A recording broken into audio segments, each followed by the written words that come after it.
Hello बच्चों, let's read the question.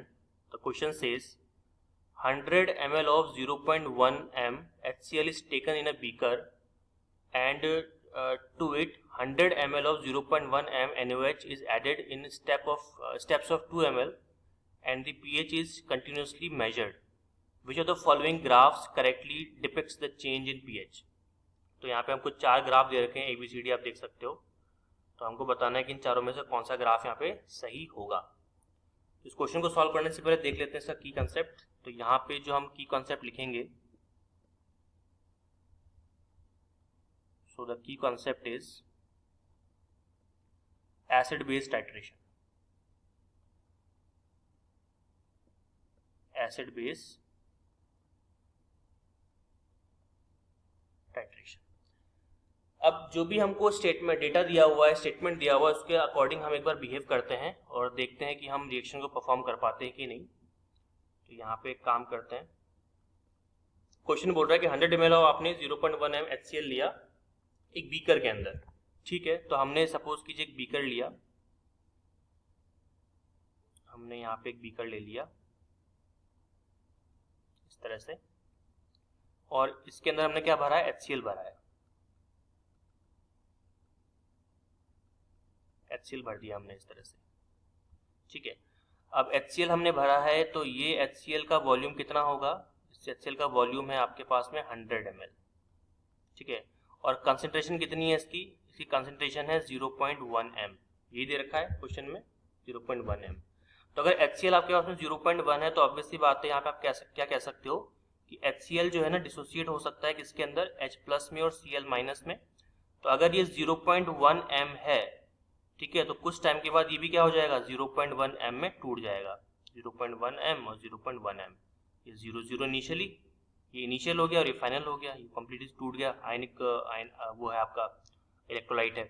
तो क्या अपन यहाँ पे ये एक चीज कह सकते हैं कि यहाँ पर इस सॉल्यूशन के अंदर, ये जो बीकर के अंदर सॉल्यूशन है, उसमें H+ की कंसंट्रेशन कितनी है आपके पास में, दैट इज 0.1.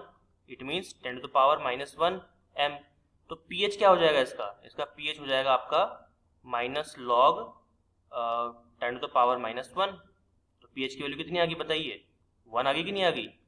तो जब HCl आपका बीकर के अंदर है तो पीएच इसकी 1 है. तो एक काम करते हैं अपन, ग्राफ है ना, अभी से प्लॉट करना स्टार्ट कर देते हैं ताकि हमारा काम जो है ना ज़्यादा बढ़े नहीं. तो एक काम करते हैं, यहाँ पे बना लेते हैं इसको.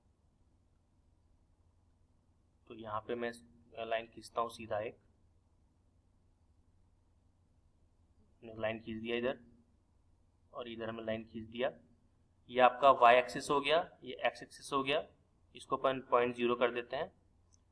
ठीक है, इस तरह से हम लोग कुछ लाइंस इसमें डिपिक्ट कर देते हैं. आंसर अपन बाद में देखेंगे, अभी सीधा अपन ये चलते हैं. तो यहाँ पे 1, ठीक है, यहाँ पे अपन कर देते हैं बीच में, इधर कर देते हैं अपन 7. ठीक है, इधर कर देते हैं हम लोग कितना, इधर कर देते हैं मान लीजिए अपन 10. ठीक है, सारा नहीं ले रहा हूँ मैं, एक मोटा मोटा ग्राफ कर ले रहा हूँ. ठीक है, तो यहाँ पे ये तो आपका पीएच मेजर करने का हो गया. यहाँ से आप पीएच मेजर करोगे और यहाँ से आप मेजर करोगे वॉल्यूम, क्योंकि क्वेश्चन में अगर देखें तो वॉल्यूम, हाँ वॉल्यूम की बात चल रही, वॉल्यूम ऑफ NaOH. ठीक है, चलिए. तो स्टार्टिंग में देखिए NaOH ऐड करने से पहले पीएच कितना था, 1 था. तो मैं पीएच को यहाँ पे लाइन इधर इतना आगे कर देता हूँ कि पीएच इतना 1 था. ठीक है, अब हमने क्या किया, हमने धीरे धीरे, हमारे पास एक अपरेटस होता है जिसको हम कहते हैं ब्यूरेट. इसको ध्यान से समझिएगा, बहुत इंपॉर्टेंट है और आपका आंसर तुरंत आ जाएगा. हमारे पास में एक कांच की ट्यूब होती है ब्यूरेट के नाम से, लैब में देखोगे आप इसको अपन इस तरह से ड्रॉ कर देते हैं. ठीक है, इस तरह से. यहाँ पे एक नलकी सी होती है टोटी टाइप की, मतलब एक स्टॉपर टाइप का, जिसको हम कहते हैं, टोटी नहीं बोलते, स्टॉपर बोल देते हैं, जहाँ से टपकता रहता है NaOH. क्योंकि यहाँ पे पूरा क्या भरा हुआ है, पूरा भरा हुआ है आपका NaOH इस तरह से. ठीक है, दिस इज योर NaOH. और NaOH के बारे में डेटा क्या दे रखा है हमको, 100 ml ही है और 0.1. ठीक है, इसका भी जो वॉल्यूम है वो 100 ml आपको दे रखा है, तो कोई दिक्कत वाली बात नहीं है. और कंसंट्रेशन अगेन आपको दे रखी है 0.1 m. ओके, ठीक है. अब धीरे धीरे क्या कर रहे हो आप, इसको नीचे गिरा रहे हो. ठीक है, अब स्टेप 1 में क्या हुआ, अगर मैं स्टेप 1 की बात करूं, स्टेप 1 जिसको मैं S1 लिख लेता हूं, स्टेप 1 के अंदर NaOH is absent ठीक है, इन बीकर, ठीक है, लेकिन HCl is present in beaker. Okay, तो ये हमने पहला स्टेप था। और जब पहला स्टेप हमने लिखा तो ऑब्वियसली बात है जो आपका पीएच है वो 1 के आसपास आएगा, क्योंकि पीएच हमने कैलकुलेट कर लिया 1 आएगा। अब धीरे धीरे जब आपने इसमें NaOH डालना स्टार्ट किया है तो कौन सी रिएक्शन होगी? Neutralisation reaction. तो देखिए स्टेप 2 के अंदर मैंने क्या किया, स्टेप 2 के अंदर हमने NaOH को ऐड करना स्टार्ट किया। तो जब हमने ऐड किया NaOH slowly added to HCl solution। और जब हमने ऐसा किया तो कौन सी प्रोसेस होगी बताइए? न्यूट्रलाइजेशन रिएक्शन होगी यहाँ पे, न्यूट्रलाइजेशन रिएक्शन, जिसको अपन कैसे लिख सकते हैं? NaOH plus HCl gives out NaCl plus H2O। तो ये आपका ऑब्वियसली बात है स्ट्रॉन्ग बेस है, ये आपका ऑब्वियसली बात है स्ट्रॉन्ग एसिड है, और ये क्या बन जाएगा? स्ट्रॉन्ग और बेस से मिलने से सॉल्ट मिलता है। आप जानते ही हो क्या मिलता है आपको? सॉल्ट मिलता है। तो यहाँ पे सॉल्ट मिल गया आपको, ठीक है, बिल्कुल ध्यान से समझिएगा इसको, बहुत इंपॉर्टेंट है ये, सॉल्ट बन गया। अब देखिए जब सॉल्ट बन रहा है, जब बेस को आप एसिड में मिला रहे हो, जब एसिड बेस की रिएक्शन हो रही है तो आपका सॉल्यूशन न्यूट्रल की तरफ भाग रहा है। एसिड और बेस जब भी मिलता है तो अपन रिएक्शन को क्या बोलते हैं? Neutralisation reaction. और अगर अपन ऐसा बोल रहे तो ऑब्वियसली बात है पीएच बढ़ेगा। पीएच क्यों बढ़ेगा? क्योंकि सॉल्यूशन जो है आपका न्यूट्रल की तरफ बढ़ रहा है। एसिडिक से जो बीकर में जो आपका एसिड था वो धीरे धीरे बेस के साथ में रिएक्ट करके न्यूट्रलाइजेशन मतलब सॉल्ट बना रहा है, न्यूट्रल की तरफ बढ़ रहा है। तो मैं क्या बोल सकता हूं कि पीएच की वैल्यू बढ़ेगी, इस तरह से बढ़ेगी पीएच की वैल्यू, ठीक है। और कहां तक आएगी? 7 तक। आपने स्टेप 2 में क्या किया? आप NaOH मिला रहे हो, ठीक है, और सॉल्ट बन रहा है, मतलब पीएच आपका बढ़ता जा रहा है। क्योंकि जब भी अपन न्यूट्रल की बात करते हैं ना, पीएच स्केल आपने देखा होगा, तो हम लोग स्टार्ट करते हैं 0 से, ठीक है, 0 से फिर 7 पे आते हैं, फिर 14 पे स्टडी करते हैं। तो 7 पे सॉल्यूशन क्या बन जाता है आपका? न्यूट्रल बन जाता है। और वही काम अपन क्या कर रहे हैं, कब कर रहे हैं? न्यूट्रलाइजेशन रिएक्शन के अंदर कर रहे हैं, आप जानते ही हो, ठीक है। तो पीएच धीरे धीरे क्या हो रहा है आपका? बढ़ रहा है, देखिए, ओके, बढ़ रहा है, ओके। अब स्टेप 3 के अंदर आपने क्या किया? कंप्लीट आपने NaOH को गायब कर दिया, ठीक है। आपने स्टेप 3 चलते हैं, स्टेप 3 अपन नेक्स्ट पेज पे लिखते हैं। तो स्टेप 3 के अंदर क्या हुआ? स्टेप 3 के अंदर NaOH completely neutralized HCl and formed salt। इसका मतलब क्या हुआ कि सॉल्यूशन के अंदर से कंप्लीटली HCl गायब हो चुका है। NaOH ने पूरा क्या कर दिया? HCl को पूरा खत्म कर दिया, डिस्ट्रॉय कर दिया, पूरी तरह से न्यूट्रलाइज करके क्या बना दिया? सॉल्ट बना दिया। अब सॉल्यूशन के अंदर बिल्कुल भी HCl नहीं है, केवल क्या बचा हुआ है? सॉल्ट बचा हुआ है, ठीक है। इसका मतलब अपन क्या बोल सकते हैं कि पीएच अब एक तरह से 7 हो चुका है। ये आपका इक्विवेलेंस पॉइंट आ गया, this is your equivalence point, equivalence point, ठीक है। तो 7 आ चुका है कंप्लीटली, मतलब खत्म हो गया। लेकिन आपने अभी तक NaOH का जो फ्लो है बंद नहीं किया, आप कंटिन्यूसली क्या कर रहे हो? NaOH को ऐड करे जा रहे हो। तो स्टेप 4 में आप क्या कर रहे हो? स्टेप 4 के अंदर, इसको मैं रब कर देता हूं, स्टेप 4 के अंदर आप क्या कर रहे हो? स्टेप 4 के अंदर आपने NaOH को डालना जारी रखा है, मतलब NaOH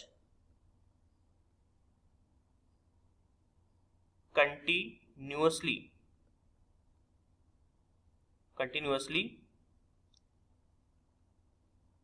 coming in the solution, ठीक है।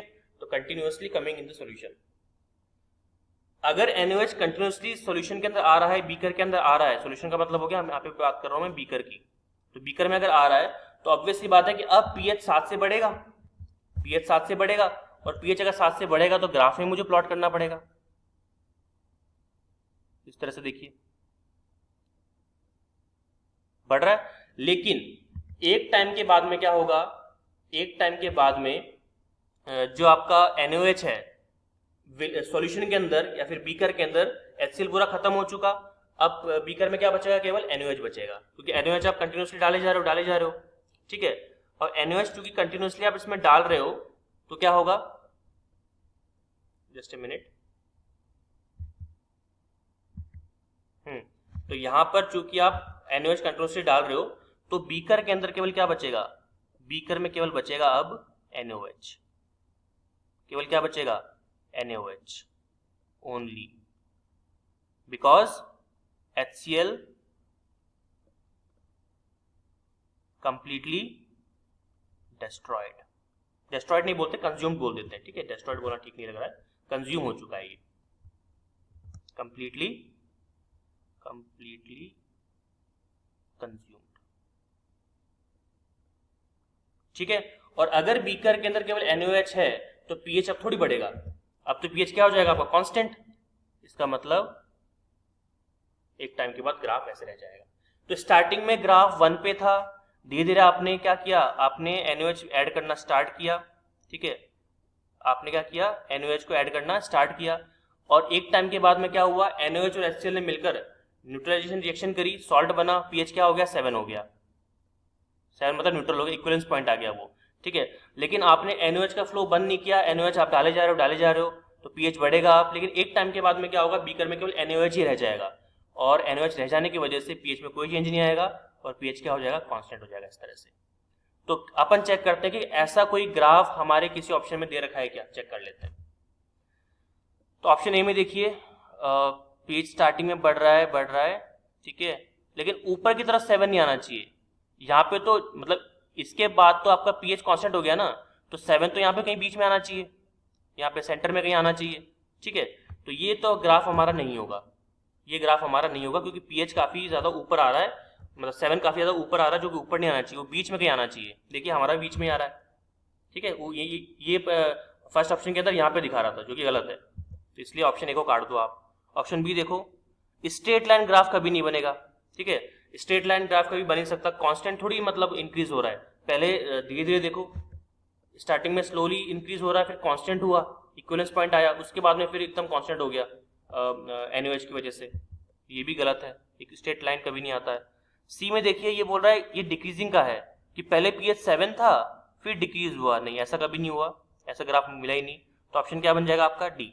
देखिए स्टार्टिंग में pH 1 से इंक्रीज हो रहा है, जैसे आपने NaOH डालना स्टार्ट किया, इंक्रीज हुआ, और यहाँ से लेकर यहाँ तक में क्या आ गया आपका, इक्विवेलेंस पॉइंट, क्योंकि pH क्या हो गया आपका, 7 हो गया, और जब NaOH की क्वांटिटी केवल बीकर में रह गई तो अब देखो pH क्या हो जाएगा, कांस्टेंट हो जाएगा। इट मींस आपका जो यहाँ पे सही आंसर होना चाहिए वो क्या होना चाहिए, ऑप्शन नंबर डी होना चाहिए। Okay, so final answer is option number D. Hope you understood it well, all the very best.